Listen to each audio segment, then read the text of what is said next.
আমার বিদ্যুৎ আমি উৎপাদন করব। মানে এটা সরকার শুধু এনাবলিং এনভায়রনমেন্ট করবে। কিভাবে করবে? একটা ট্যাক্স আছে 30%, 40%, ট্যাক্সটা মৌকুব করে দিবে বা ট্যাক্সটা বাদ দিবে 2 বছর। একটা টার্গেট নির্ধারণ করেছে। আগে যা ছিল শুধু পার্সেন্টেজ, 10%, 15%, কিন্তু এটা কোনো ফিগার আসে না।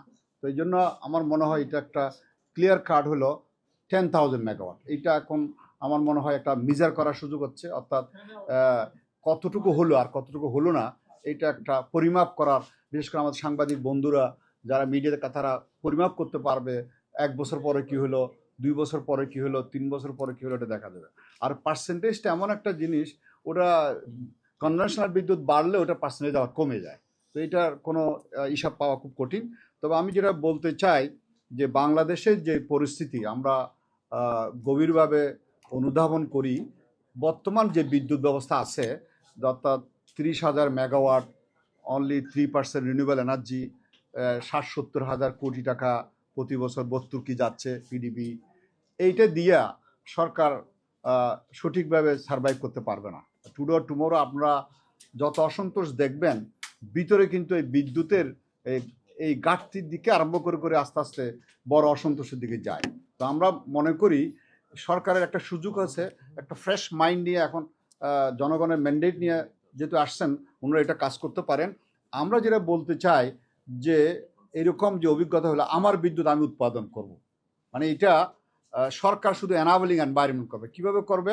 একটা ট্যাক্স আছে 30%, 40%, ট্যাক্সটা মৌকুব করে দিবে বা ট্যাক্সটা বাদ দিবে 2 বছর, 3 বছর, বাদ দিয়ে দিলে আমার বিদ্যুৎ আমি উৎপাদন করব।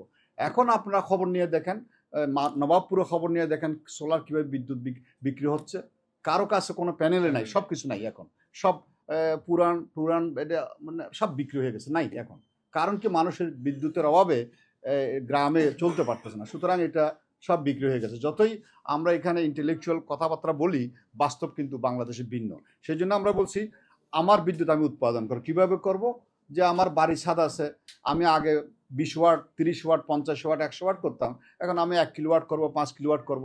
ওইটা দিয়ে আমি পানি উঠাবো, আমি পাশে গাছে চারা দেব, পানি দেব, আমি ইভেন জমি 1 বিঘা সেটাও চাষও করব, আমি বিদ্যুৎ উৎপাদন করবো। কিন্তু সরকার এনাবলিং এনভায়রনমেন্ট করবে। কীভাবে করবে? ওই প্যানেলের দাম যাতে সঠিক হয়, কোয়ালিটি হয়, সেটা এনশিওর করবে, এবং আমি যাতে লাগাইতে পারি সেটা অনুমতি থাকবে, এবং আমি যাতে ব্যবহার করতে পারি।